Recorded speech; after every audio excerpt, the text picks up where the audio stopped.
I should have trusted my instincts the moment she placed the plate in front of me. The dining room shimmered under the golden chandelier. The long mahogany table decorated with elegant porcelain dishes and crystal glasses filled with aged wine. My mother-in-law, Eleanor, sat at the head, her expression unreadable as she gestured toward my plate with a slight expectant smile. "This," she announced, "is a recipe I learned from a Michelin star. Something special just for you." The words should have felt like an hon. A rare olive branch extended from a woman who had never truly accepted me into her perfect curated world. But instead they sent a strange shiver down my spine. The salad in front of me looked beautiful too. Beautiful, the crisp romaine leaves glistened under the soft glow of the chandelier, sprinkled with slivered almonds, pomegranate seeds, and a delicate drizzle of dressing that smelled off. It wasn't rotten, nor was it entirely unpleasant, but there was something subtly chemical, a sharp undercurrent beneath the usual tang of vinaigrette. I forced a smile. Lifting my fork with calculated nonchalance across from me, my sister-in-law Vivian was already halfway through her plate, oblivious to the quiet storm brewing inside my mind. Vivian, the golden child, the family's pride, forever in competition with me, even when I never played her game. "Try it." Eleanor coaxed, her voice silky, almost indulgent. "I had you in mind while making it." I hesitated just long enough for my husband Daniel to glance at me. He was only partially paying attention too, absorbed in a discussion with his father about work. Typical, he never noticed the subtle wars waged between the women in his life.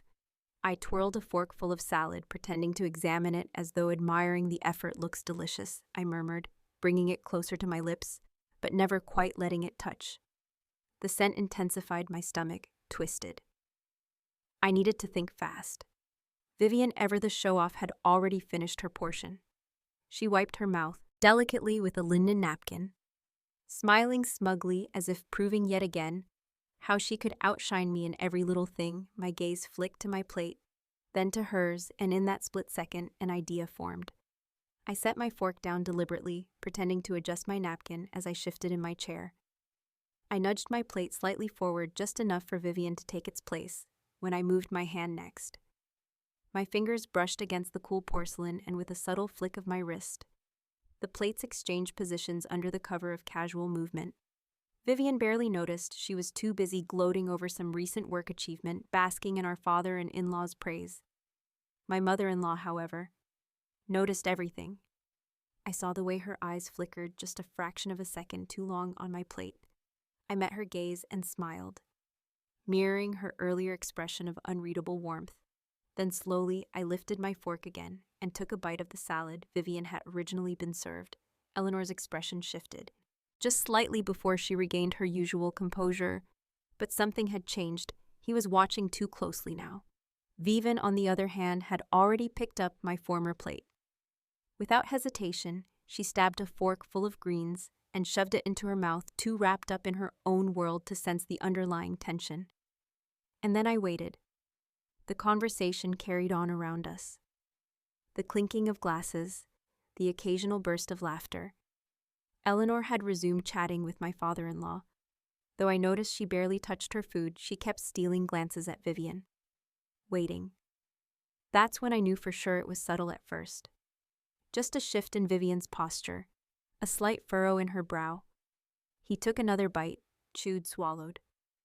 Then she blinked a few times as if something felt. Minutes passed. My stomach churned, but not from what I'd eaten. From anticipation, from the realization that I had been right all along. Vivian coughed once, clearing her throat, then again more forcefully. Daniel turned to her. "Wildly concerned, you okay?" She nodded quickly. "Yeah, just Dr. Dry Spices or something." But there was a tightness in her voice, something unnatural. Her hands trembled slightly as she reached for her water. Eleanor's fingers curled around her wine glass, grip tightening. "Are you sure, dear? You look a little pale." And there was the confirmation I needed. Something was wrong with that salad, something meant for me. Vivian shook her head, but I could see the change spreading. Her breathing grew heavier, her movement slower. She swallowed hard, shifting uncomfortably in her seat. The once effortless smugness had drained from her face, replaced by unease. And still Eleanor said nothing. She simply watched. I pressed my napkin to my lips, suppressing a smirk. I should have felt guilty, but I didn't. Not even a little, because now Eleanor didn't just have to deal with her failed attempt at whatever she had planned for me now. She had to face the consequences of her actions, except those consequences had landed squarely on her favored daughter in dead. Daniel finally noticed something was off. "Six. You don't look great." "I'm fine," she snapped, but the edge in her voice was cracking. Beads of sweat formed along her hairline. Then her face twisted a sharp intake of breath. Her hand shot to her stomach, and then the inevitable. She shoved back from the table chair, scraping against the hardwood floor, and bolted from the room. Silence fell, broken only by the faint sound of distant wrenching. I took a slow sip of water, meeting Eleanor's gaze across the table for the first time ever. She looked truly rattled. I smiled sweetly. "Delicious salad.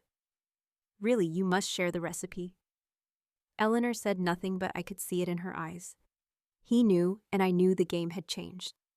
The silence that followed was suffocating.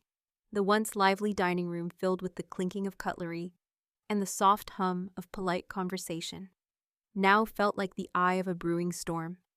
The echoes of Vivian's rushed footsteps and the distant sounds from the guest bathroom lingered in the air, heavy with unspoken truths. Eleanor hadn't moved. She remained seated at the head of the table, her fingers wrapped around the stem of her untouched wine glass. Her expression was unreadable, but I knew better than to mistake her silence for indifference. She was calculating, piecing together the events that had unfolded. How things had gone so terribly wrong. Daniel had pushed his chair back slightly, half risen, torn between going after his sister and staying put. "Should I know?" Eleanor cut in, her voice smooth but carrying an underlying tension. "She'll be fine, let her compose herself." That was when I knew she wasn't surprised. She wasn't concerned he was trying to regain control. My fingers traced the rim of my water glass, my heart thing, with a slow, steady rhythm. I wasn't sure what I had expected, but part of me had anticipated more of a reaction, panic denial, a flurry of false concern. Instead, she was trying to will the situation into submission, pretending this wasn't a direct consequence of something she had orchestrated. Daniel frowned uneasy. She didn't even drink that much. What could have maybe something didn't sit well with her? My voice was smooth, casual. That happens sometimes. Eleanor's gaze flicked to mine, just a brief moment, but enough to tell me that she knew exactly what had happened, and she knew I knew a quiet war had begun across the table. My father-in-law Charles cleared his throat. He had the same unreadable look as Eleanor, but lacked the same finesse in controlling it. His discomfort was evident in the way he tapped his fingers against the table, his gaze shifting between us. He hadn't said much all evening, but now he studied me with quiet scrutiny, as if trying to determine whether I had played a role in what had just happened. The weight of his stare didn't bother me, not anymore. "More," Daniel exhaled, rubbing his temples. "I should check on her." He pushed his chair back fully this time and walked toward the hallway, his steps quick but hesitant, as if bracing himself for what he might find. The moment he disappeared, Eleanor finally placed her wine glass down. The sound was deliberate, a quiet command that demanded my attention. Her lips curved into a small, controlled smile. "You enjoyed the salad?" My stomach twisted. But I forced myself to match her, an energy to play along in this new, unspoken game. I leaned back slightly, fingers laced together, and nodded absolutely. "You really must share the recipe." "PA, a beat too long, then." A slow, amused chuckle. "I thought you'd like it," she murmured, swirling the remaining wine in her glass. "It's special." Charles stiffened beside her, shooting her a sharp glance. That was interesting, so he knew not all of it perhaps, but enough to sense when Eleanor was playing a danger game. I tilted my head slightly, figging curiosity. It had an interesting aftertaste, a little different than I'm used to. Her fingers drummed lightly against the table. New ingredients, sometimes when you try something unfamiliar, your body reacts in unexpected ways. I wasn't sure if she meant that as a warning or an excuse. But either way, it confirmed everything I had suspected before I could respond. A sharp noise echoed from the hallway. The sound of a door swinging open, followed by the unmistakable sound of Vivian's voice, thick with distress. What was in that food? Her voice trembled with frustration, raw and breathless. A few seconds later, she appeared at the entrance of the dining room, looking pale, shaken. Her makeup had started to smear slightly, and she gripped the doorway like she needed the support. All eyes turned to her. I remained still unreadable. Eleanor, however, had already put on a mask of faint concern, Vivian dear. She said smoothly, rising from her seat. Are you all right? Vivian's eyes narrowed, darting between us. I don't know. But something wasn't right. I felt strange. She exhaled shakily. It wasn't just a stomach ache. Felt like something was messing with my system. My heart was racing. My hands went numb. A thick silence settled over the room. I let the moment stretch, let the weight of her words linger. Then I looked at Eleanor and waited for the briefest second. Something flickered across her expression. Something dangerously close to irritation. But she recovered too quickly, stepping forward with well-practiced grace voice, laced with the perfect amount of gentle concern. I can't imagine what could have caused that. She placed a hand on Vivian's arm. The gesture too rehearsed to be comforting, maybe an allergic reaction? Vivian shook her head. I don't have allergies. Well, Charles interjected. Voice firmer now, more authoritative. Perhaps it's best we have someone look at you just in case. Vivian hesitated, and for a moment I thought she might let it go. She had spent her entire life trusting her mother without question. Even now, despite everything she wanted to believe, there was a reasonable explanation. But something about tonight had shifted. Something in her gut was telling her that she had been used. The realization was slow, creeping, but it was there. She turned to me suddenly, her sharp eyes locking onto mine. Did you feel anything? I held her gaze, and then I smiled. I said softly, I feel perfectly fine. The room tensed. Eleanor's nails pressed into the fabric of her dress. Charles shifted uncomfortably. Vivian's lips parted slightly as if just beginning to understand. Eleanor spoke before she could finish the thought. Darling, you need to rest. Perhaps a little fresh air would help. The urgency in her tone was subtle but present. She needed Vivian away from the conversation before the pieces fully connected. Daniel returned, then stepping back into the room. His eyes immediately found his sister, concern still evident on his face. Are you okay? Vivian hesitated. Glancing at me again, then slowly she nodded. Yeah, I think I just need a moment. Daniel sighed in relief, wrapping an arm around her shoulder. Come on, Latoon, get you some water as they exited. I turned back to Eleanor, whose carefully composed expression had just slightly at the edges. She exhaled softly, shaking her head with a wry smile. You're smarter than I gave you credit for. I tilted my head, feigning innocence. I have no idea what you mean. Charles stood abruptly. Eleanor. A word. She sighed, rubbing her temple, but followed him toward the hallway without another glance in my direction. As soon as they disappeared, I picked up my napkin, dabbing at my lips. The battle lines had been drawn, and Eleanor knew she had lost the first round the moment Eleanor and Charles disappeared down the hallway. The ear in the dining room shifted. It was subtle, almost imperceptible, but I felt it. The lingering tension of a battlefield right after the first shot had been fired. I glanced at the doorway where they had vanished, my fingers tapping lightly against the polished wood of the table. I could hear their voices in the distance, hushed but heated. Charles wasn't pleased. That much was clear. Good. A part of me wanted to follow, to press my ear against the wall and hear the inevitable fallout. But I had played my part well tonight. Now it was time to let the consequences unfold naturally. I turned my gaze toward the last person still at the table. Daniel. He was still standing by the hallway, his hands on his hips, his brow furrowed in thought. He had been quiet for too long, letting everyone else speak, watching instead of acting. But now, as his gaze flickered to me, I saw something new. Suspicion that was strange. He said finally, his voice low. I raised an eyebrow. Figging innocence, what was he exhaled, shaking his head. Vivian, the way she reacted. I shrugged, leaning back in my chair. Maybe she really did have a bad reaction to something. It happens. His jaw tightened. But you ate the same thing. A small smile tugged at the corner of my lips. Did I? His eyes narrowed just slightly. He wasn't stupid, no.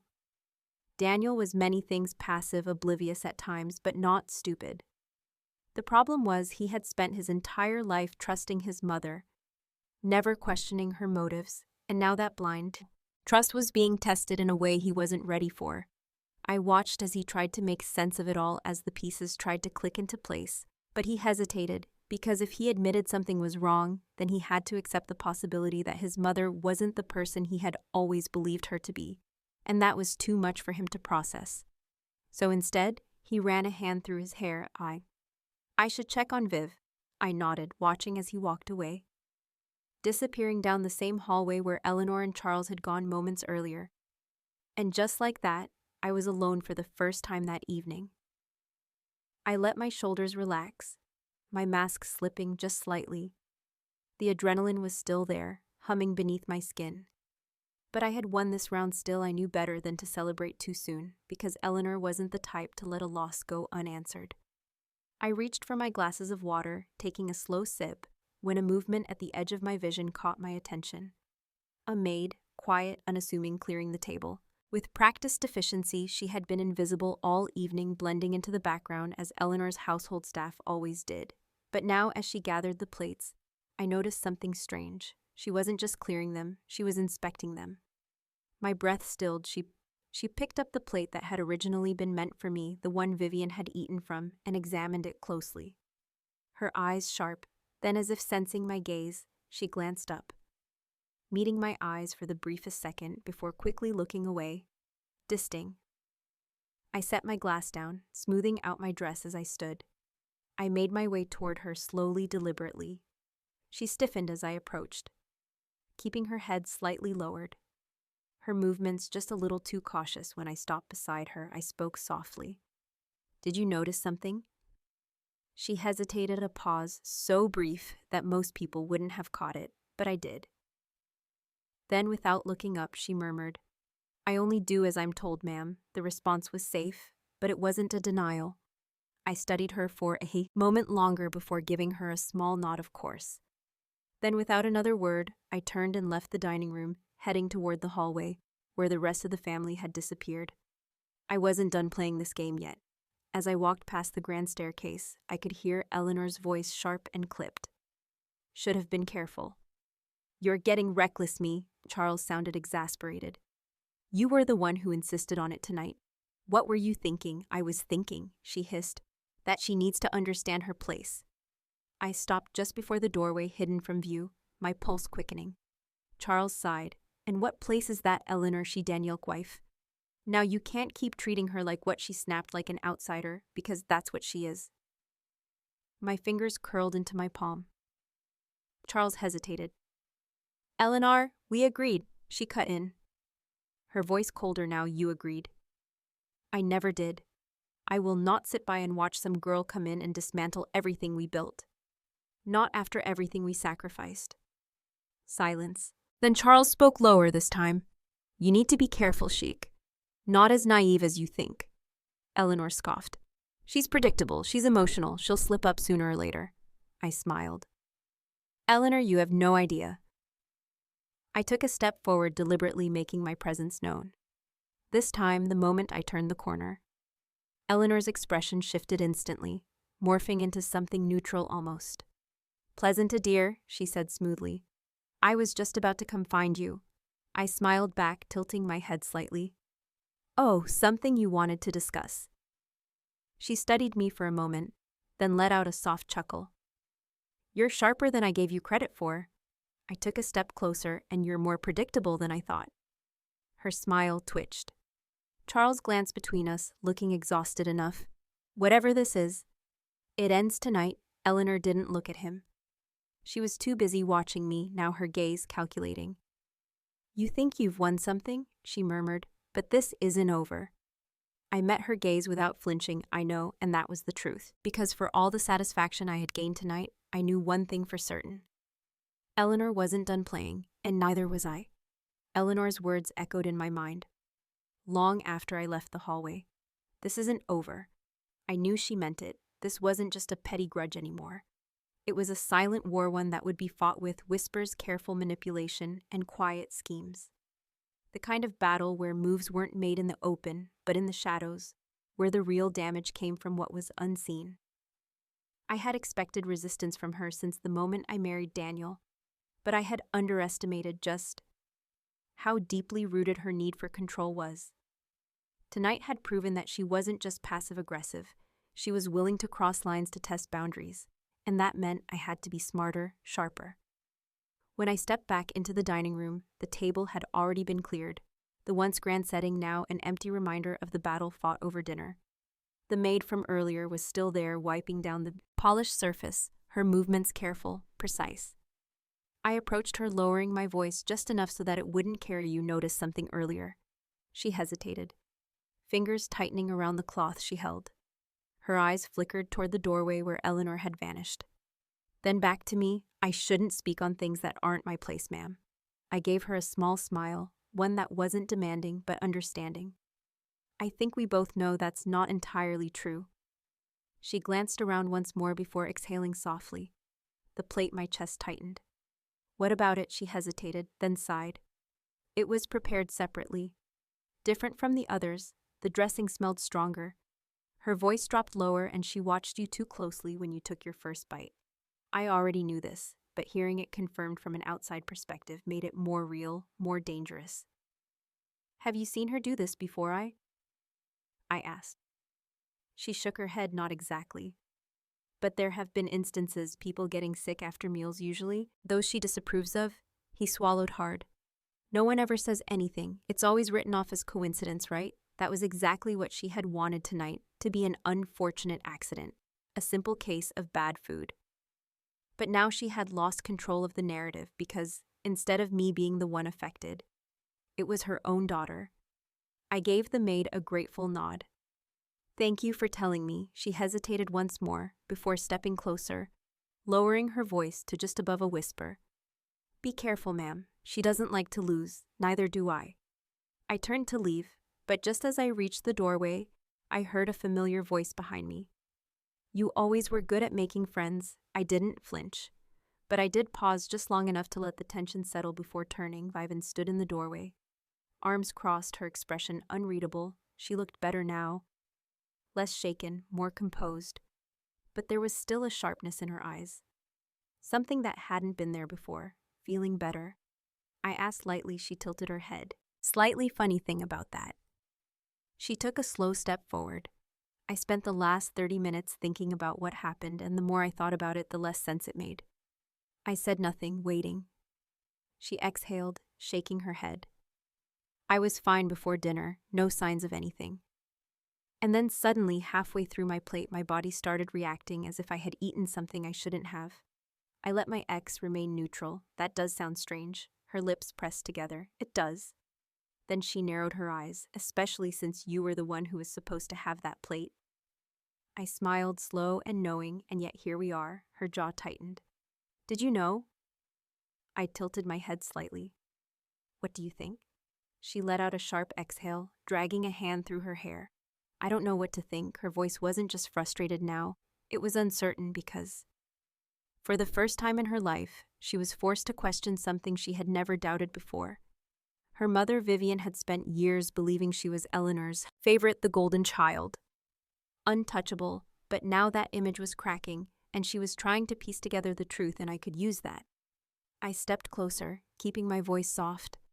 You've always thought of me as an outsider, someone trying to take what's yours, but tonight, you weren't the exception. You were a pawn. Her throat bobbed as she swallowed. I leaned in slightly. Ask yourself this, if I hadn't switched the plates, do you really think your mother would have stopped it? Her breath hitched as we both knew the answer. She took a step back, shaking her head. I need to think. I nodded. Take your time. She turned abruptly and left her footsteps quick, uneven. I watched her go, knowing that the seed had been planted. Eleanor wanted to play games fine. She just didn't realize that I was already 3 moves ahead. As I stepped out of the dining room, I nearly collided with Daniel. His expression was unreadable, but I could tell he had been listening. Interesting conversation, he said. I raised an eyebrow. Eavesdropping, are we? He ignored the jab. What's your goal here? I studied him for a moment before speaking my goal: to survive in a house where your mother is trying to remove me piece by piece. His jaw clenched. She wouldn't. I cut in. You saw what happened tonight. Do you honestly believe that was an accident? He hesitated, and that hesitation told me everything I needed to know, because deep down, he knew he had always known. He just never wanted to admit it. I sighed, softening my tone. Daniel, I'm not asking you to pick aid, but I am asking you to open your eyes. He exhaled, rubbing his forehead. I need time to process this, I nodded. Take all the time you need, but time was a luxury we didn't have, because I had no doubt that right now, Eleanor was already planning her next move, and this time she wouldn't make the same mistake twice. Daniel's footsteps faded down the hall, his mind undoubtedly spinning with conflicting loyalties. I knew he wouldn't confront his mother. Not yet. He needed time to process what he had heard, to decide whether the truth was something he was ready to acknowledge. That was fine. I could afford to be patient. Eleanor, on the other hand, couldn't. I turned back toward the dining room, taking a slow, deliberate breath. The air still carried the faint traces of the evening's tension, but beneath it there was something else, a shift, a fracture in the foundation Eleanor had built so meticulously. And cracks, when widened just right, had the power to bring down entire structures. A quiet sound behind me made me turn. The maid from earlier stood at the far side of the room, hands clasped neatly in front of her. She wasn't looking at me, but I knew she was waiting, watching. She's not done, I murmured. Keeping my voice low, the maid hesitated, then nodded. No, ma'am, she never is. I studied her carefully. Her tone was measured, but there was something beneath it, a careful awareness, a knowledge of how things worked in this house, of how dangerous it was to be on the wrong side of Eleanor's games. I stepped closer. You've been here a long time, haven't you? She nodded, long enough to know when to keep my head down, and long enough to know when something isn't right, I said. Another pause, then a soft sigh. Yes, I leaned in slightly. Then tell me, has she ever lost before? The maid's lips pressed together, as if debating whether she should answer. But then in the softest whisper, she said, not like this. A chill ran through me, because if Eleanor had never been beaten at her own game before, that meant she wouldn't retreat now. She would retaliate. And this time, she wouldn't just be watching from a distance. She would be coming straight for me. I exhaled slowly. Then I suppose I should prepare. The maid hesitated. Then with a quiet glance toward the hallway, she murmured, Be careful, ma'am. She doesn't like when things don't go her way. Neither do I. As I made my way upstairs, my mind raced through the possibilities. Eleanor had taken a calculated risk tonight, assuming she could manipulate me into being just another casualty of her control, but she had underestimated one crucial detail. I wasn't afraid of her. She thrived on intimidation, on weaving traps so delicately that people barely realized they had walked into them. But what happened when the prey knew they were being hunted? I stepped into my bedroom, closing the door behind me. The room was dimly lit, the city skyline glowing beyond the large windows. My reflection stared back at me in the glass, calm, composed, but beneath that, a fire burned. I needed to be one step ahead. If Eleanor was planning something, I had to make sure she was the one caught in the web. Not me. A quiet knock at the door made me turn. Vivian. She stood at the threshold, arms crossed her face. A mask of stubborn defiance, but there was something else there too. Uncertainty. I gestured for her to enter. She hesitated, then stepped inside, closing the door behind her for a moment. Neither of us spoke. Then she exhaled sharply. I need to know the truth. I folded my arms. Which truth? True. There's so many to choose from. She shot me a sharp glare. Did you switch the plates on purpose? I held her gaze, letting the silence stretch. Then finally I said yes. She inhaled sharply, but she didn't look as angry as I expected. Just shaken, she paced the room. Once, then turned back to me. And you think she swallowed? You think Mom did something to it? I watched her carefully. This was the moment that would decide everything if she believed me. Eleanor would lose was one of her strongest pieces. If she didn't, I would be on my own. So I spoke plainly. I don't think Vivian. I know her face, twisted, torn between denial and realization. Why, she whispered. Why would she do that? I sighed because she doesn't see me as family. She sees me as an outsider, a threat, and she wanted to remind me of my place. Vivian swallowed hard, shaking her head. That doesn't make sense. She's controlling it. Yes, she wants things done her way. But she wouldn't, I raised an eyebrow. She faltered, because deep down, she knew she had seen it, before even if she had never wanted to admit it, the way Eleanor manipulated situations. Twisted conversations to suit her needs. The way she always managed to make herself the victim, no matter how many people she stepped on in the process. Vivian collapsed onto the edge of the bed, rubbing her temples. This is insane, I sat beside her. It's reality, she exhaled. Shaking her head. What are you going to do? Looked at her carefully. That depends. She frowned on what I leaned forward slightly. On whether you want to keep being a pawn in her game, or whether you're ready to start playing for yourself. Vivian's eyes widened slightly. I could see the gears turning in her head, the years of blind loyalty. Wearing with the new, uncomfortable truth settling in her gut. She had spent her whole life in Eleanor's shadow, believing she was untouchable. But now she was starting to see the truth, and the truth was dangerous. Finally, after a long silence, she whispered, What do you need me to do?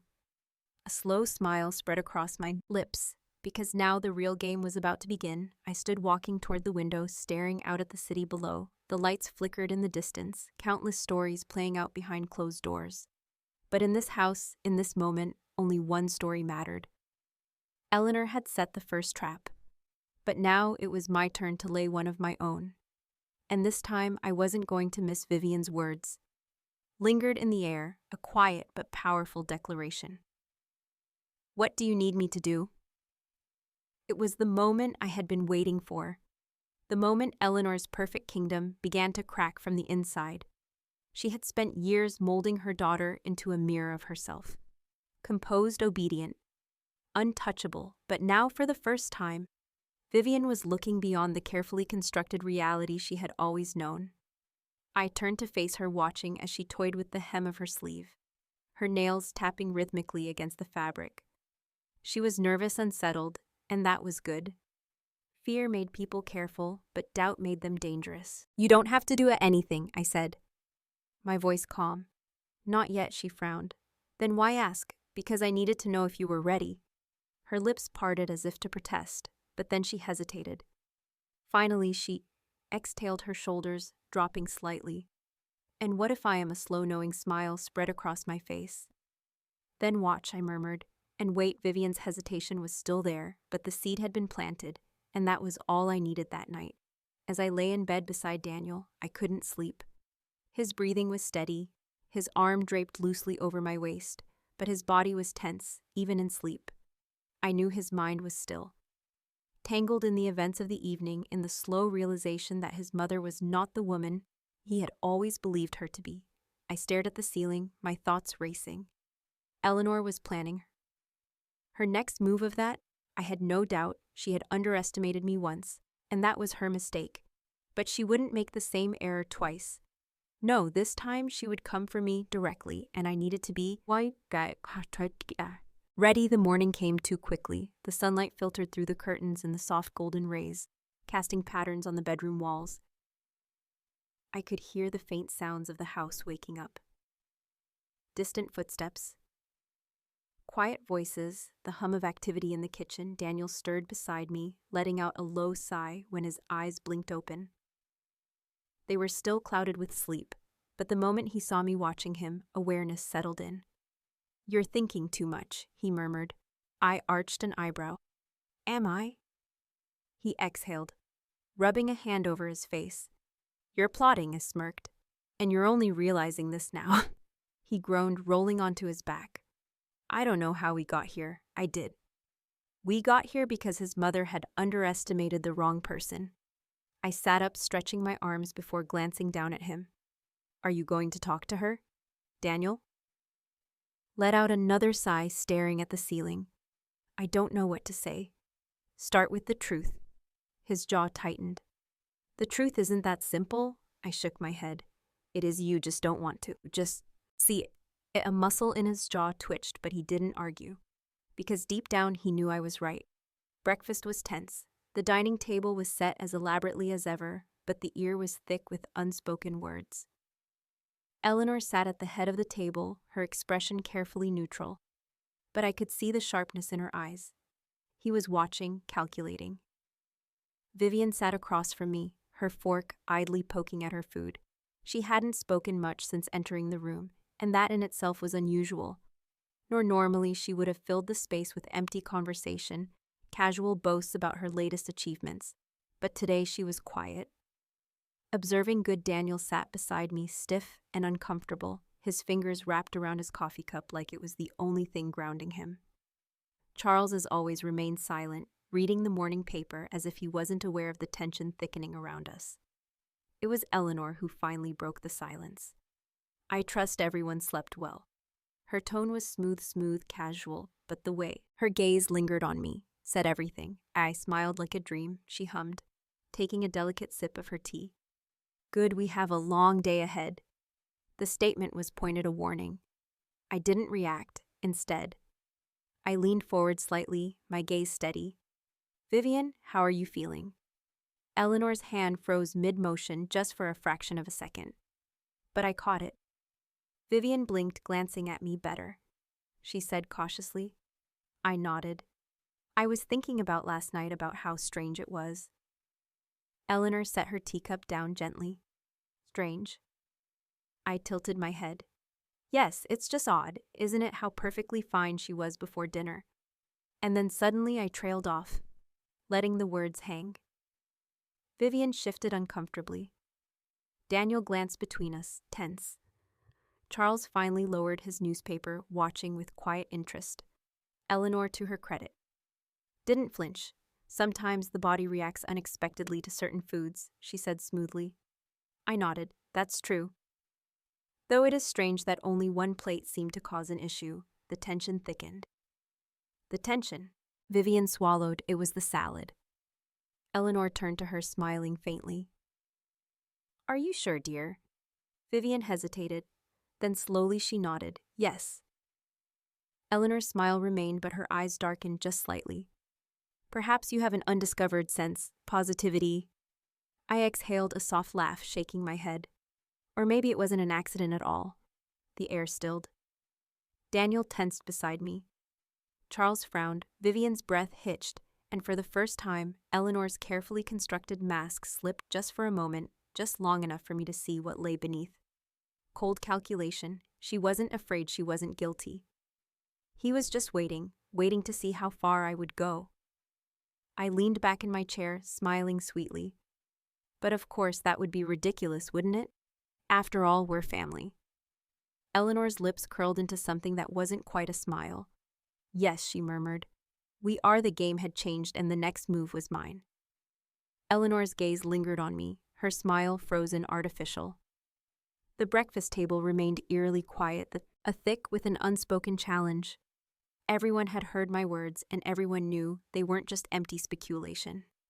Vivian shifted uncomfortably in her chair, her fork scratching against the porcelain plate. Charles, as always, remained silent, his expression unreadable. Daniel kept his head down, stirring his coffee, but I could feel the weight of his thoughts pressing against the space between us. He knew something wasn't right. He just wasn't ready to face it yet. Eleanor, however, was never one to sit in silence for too long. She adjusted the napkin on her lap with deliberate ease, as if we were simply discussing the weather. Of course, dear, she said smoothly.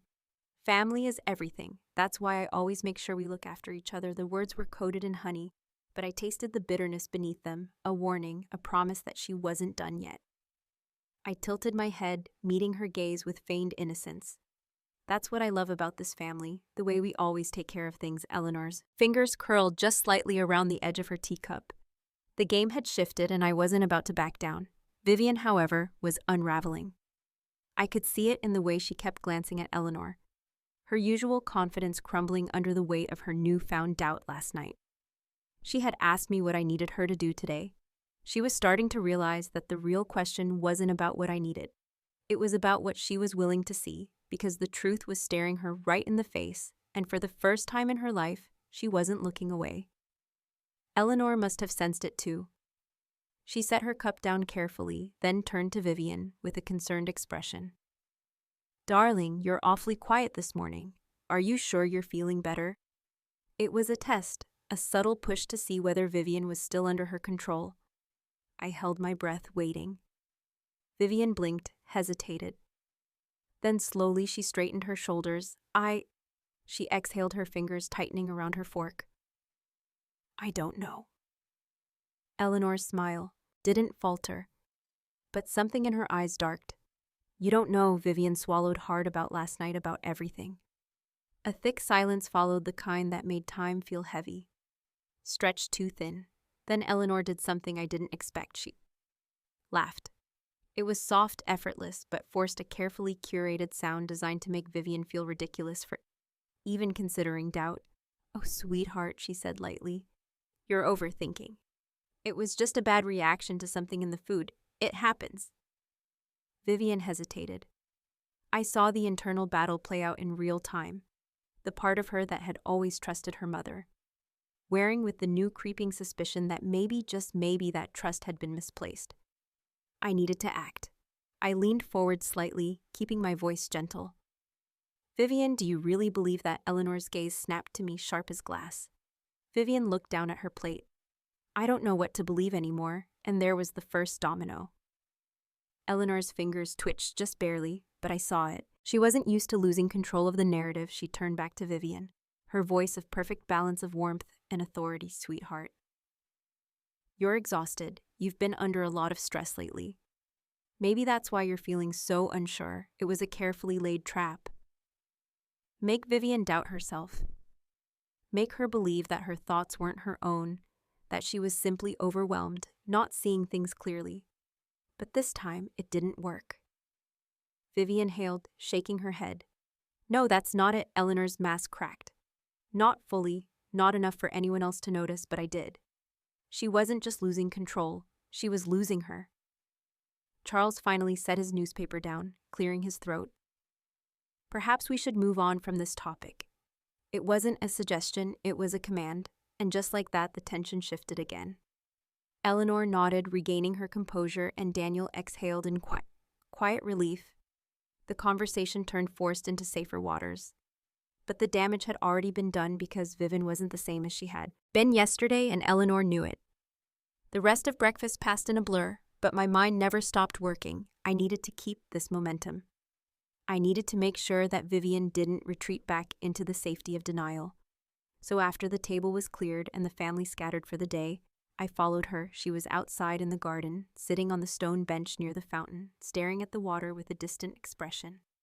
She didn't look up as I approached. I don't know what to do," she admitted softly.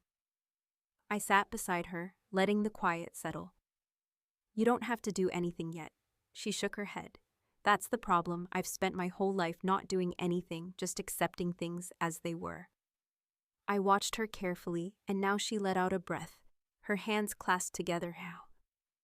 "I'm starting to realize that maybe I should have been paying attention all along."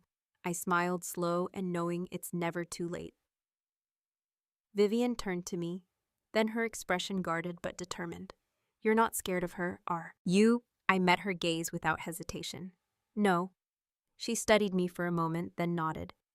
"I think I want to see what happens when someone finally stands up to her." I smirked. "Then stick around."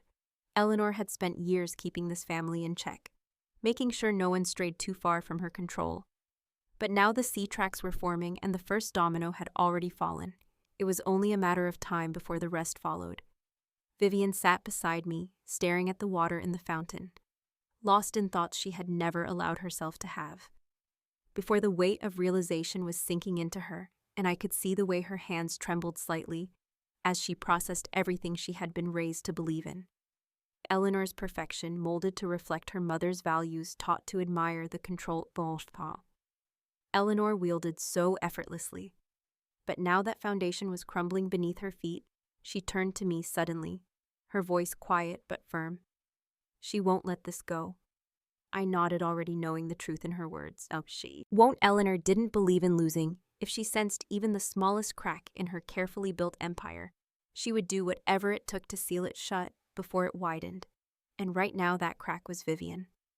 I watched her carefully, waiting to see what she would do next. This was her moment. She could either retreat, pretend none of this had ever happened, or she could step forward into a battle she had never thought she would have to fight. She exhaled slowly, her fingers tightening in her lap. What if I told her I know? I tilted my head. And what would you say? She hesitated, shaking her head. I don't know. I don't even know what I believe yet. I understood it was one thing to suspect, to feel the weight of doubt pressing against your chest. It was another thing entirely to say the words out loud, to accept that the person you had trusted your entire life wasn't who you thought they were. I reached out, placing a hand on her arm. Then don't rush, Shek. Come to you first. Let her show you who she really is. Vivian swallowed hard, but nodded, the door behind us creaked open, and I already knew who it was before I turned. Eleanor stood in the doorway, framed by the warm glow of the house, her presence casting a long looming shadow over the garden. Her lips curled into a soft smile, but her eyes were unreadable. There you are, she said smoothly, stepping toward us. I was wondering where you had gone. Her gaze flicked to me first, then to Vivian, assessing, calculating. Vivian sat up straighter, her shoulders tense, just getting some air. Eleanor hummed, her expression shifting just slightly. Good. You had me worried earlier. She reached out, brushing a hand over Vivian's shoulder in an affectionate gesture that felt more like possession than care. I was thinking we should have a little talk. Just the two of us. Vivian hesitated, and I saw the moment of uncertainty flicker across her face. She wasn't ready, not yet. Eleanor noticed it too. She smiled gently. You know, you can always talk to me, darling. Vivian inhaled deeply, then nodded. Okay. I let my hand drop from her arm, giving her a reassuring glance, before she stood and followed Eleanor back into the house. I didn't move, didn't call after her. This was her battle now, but I had no doubt that Eleanor was about to remind her just how dangerous it was to doubt the queen. I waited, my fingers tracing patterns on the stone bench, my mind racing through the possibilities. I wanted to believe that Vivian would hold her ground, that she wouldn't fold under the weight of Eleanor's carefully crafted words. But I also knew how powerful Eleanor's influence was. She could weave a story so intricate that even the person experiencing it would begin to question their own reality. Minutes passed, then an hour. I stood pacing near the fountain, my ears straining for any sound, any indication of how the conversation was going. But the house was silent, too silent. When the door finally opened again, I turned quickly, my stomach tightening. Vivian stepped out alone, her face pale, her hands clenched at her sides. I took a cautious step forward. Vivian, she stopped, exhaling shakily. She knew a chill ran down my spine. What do you mean? She looked up at me, her eyes filled with something that wasn't quite fear, but wasn't far from it either. She knew we were talking, she knew I was doubting her. My blood ran cold.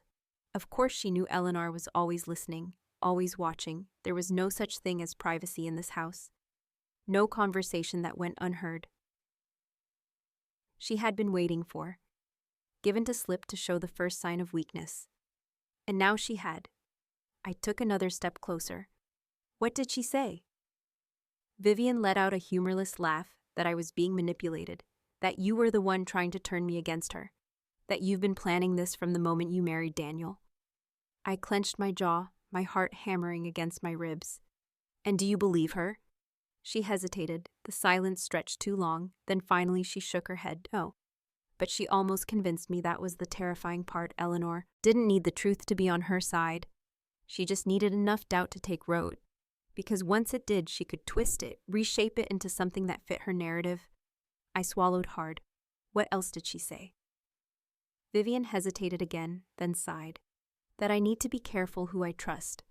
That she only wants what's best for the family. She looked up, something unreadable flickering in her expression, and that she's going to fix everything. My stomach twisted. That wasn't a reassurance, that was a threat. Eleanor wasn't just planning to regain control. She was planning to erase any trace that she had ever lost it in the first place. I exhaled slowly, steadying myself. Then we don't have much time. Given frowned for what?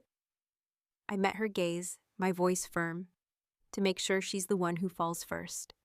She stared at me for a long moment, her breath coming unevenly. Then slowly she nodded.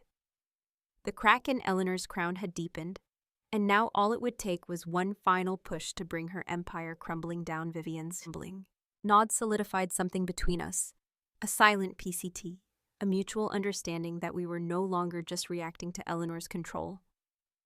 We were preparing to dismantle it, but knowing we needed to act was one thing, deciding how is another. I could see the internal war still raging in Vivian.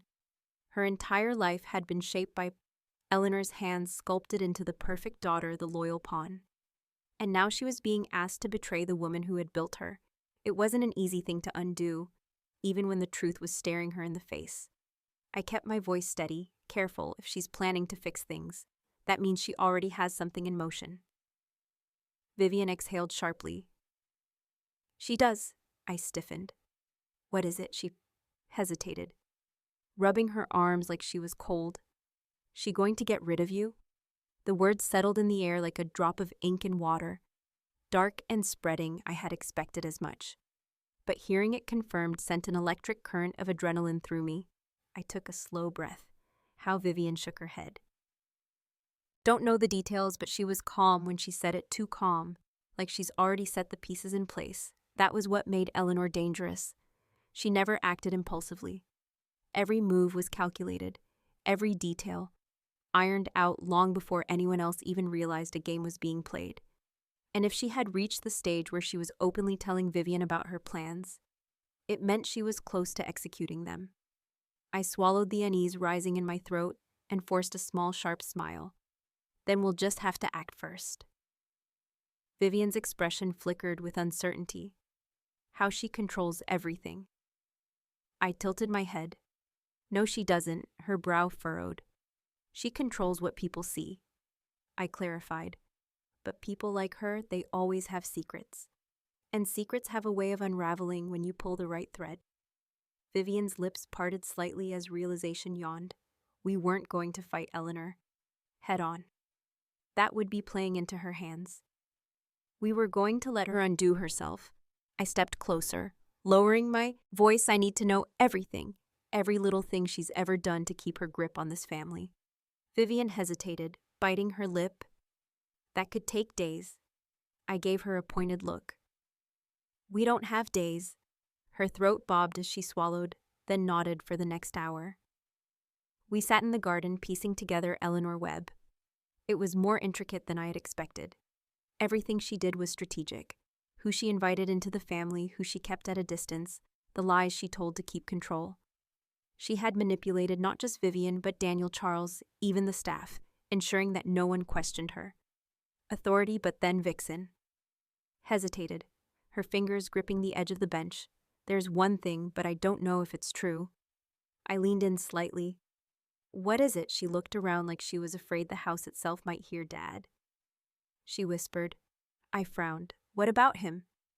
Vivian hesitated, then spoke so quietly I almost didn't hear.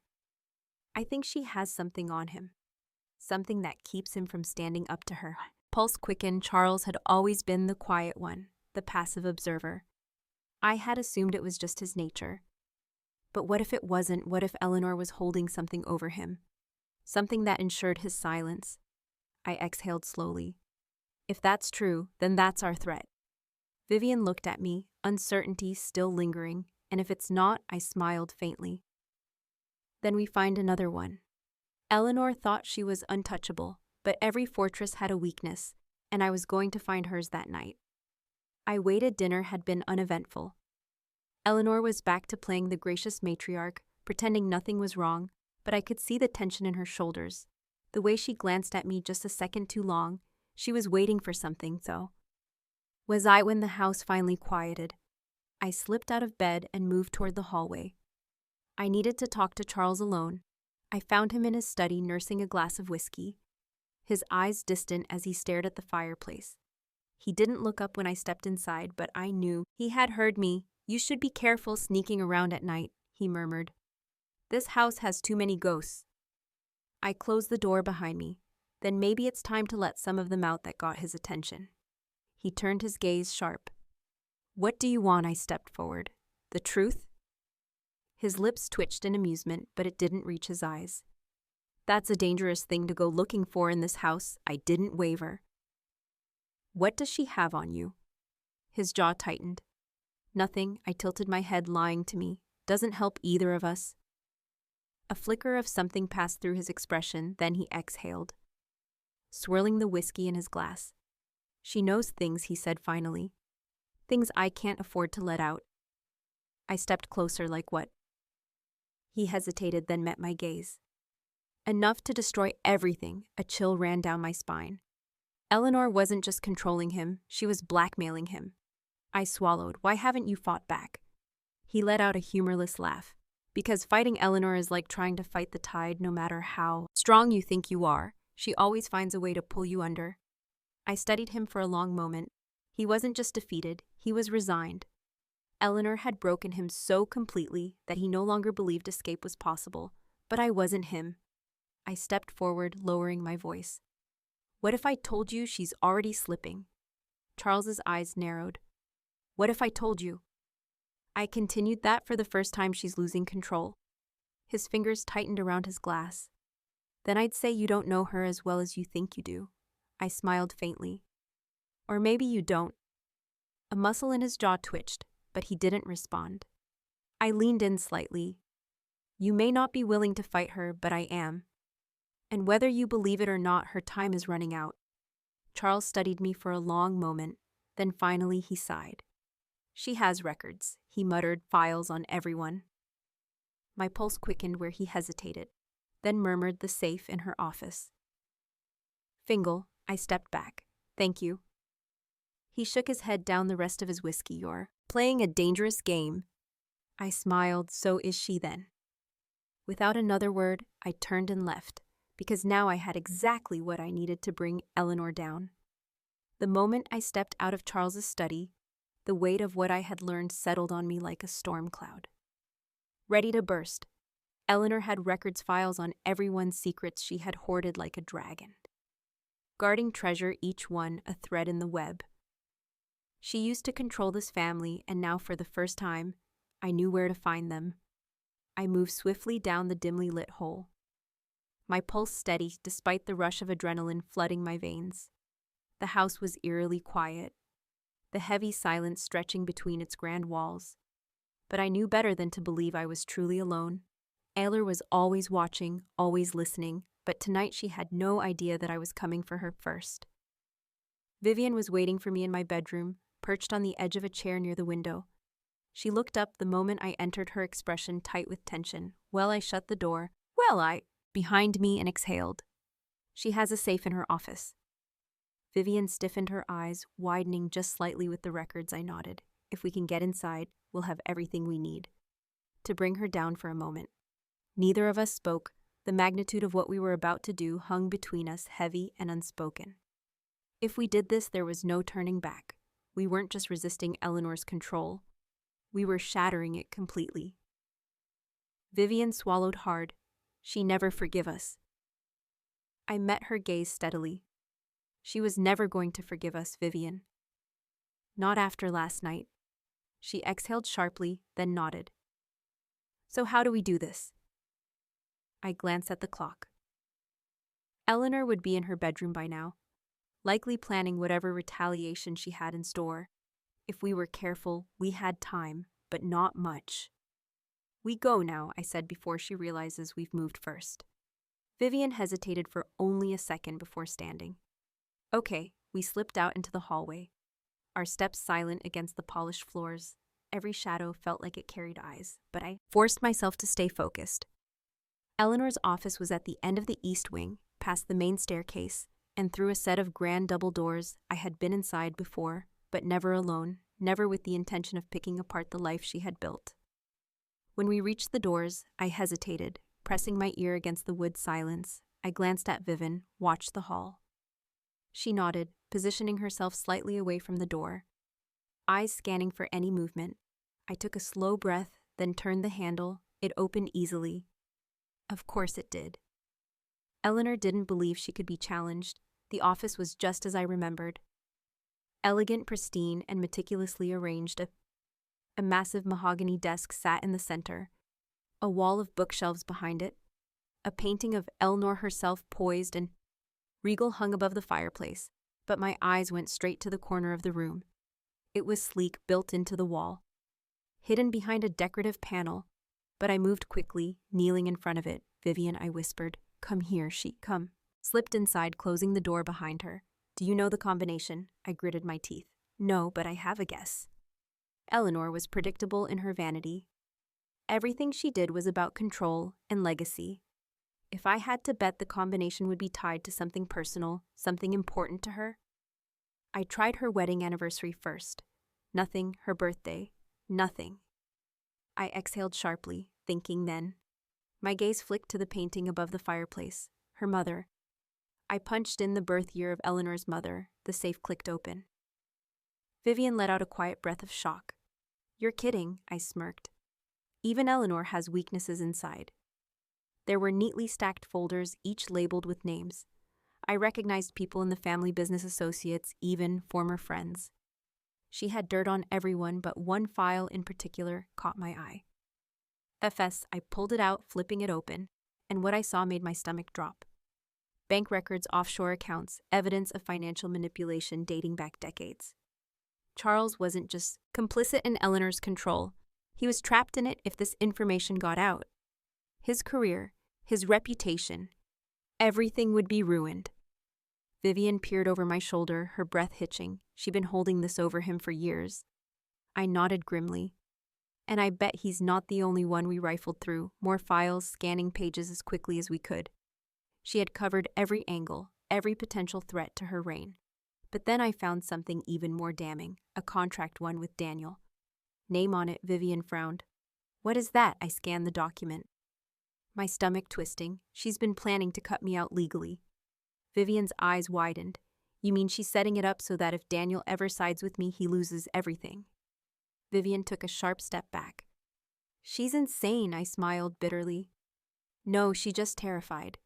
We didn't have time to go through everything, but this was enough, more than enough. I grabbed the most damning files and tucked them under my arm. "We need to go." Vivian nodded quickly, but just as we turned, the door creaked open and Eleanor stood there. She was calm, too calm. Her eyes flicked to the open safe, then to the files in my hands, and she smiled. "I was wondering when you'd finally grow bold enough to try," she murmured. Vivian tensed beside me, her breath shaky, but I held Eleanor's gaze steady and unflinching. "I was just cleaning up," I said lightly. "Since you seem to be making a mess of things," or chuckled, stepping further inside. Closing the door behind her. "You think you've won something here?" I lifted the file. "I think I have more than enough to make sure you don't." For the first time, something flickered across her expression. The smallest crack. She exhaled, tilting her head. "You don't understand the game you're playing." I stepped forward. "Oh, I do, and I just changed the rules." Her lips pressed together, the mask slipping slightly. "You think you can break me?" I smiled, slow and knowing. "No. You're going to do that yourself." The tension in the room was suffocating, the weight of years of manipulation pressing against the walls, but I had the upper hand now because Eleanor wasn't in control anymore. I was, and this was the beginning of the end for her.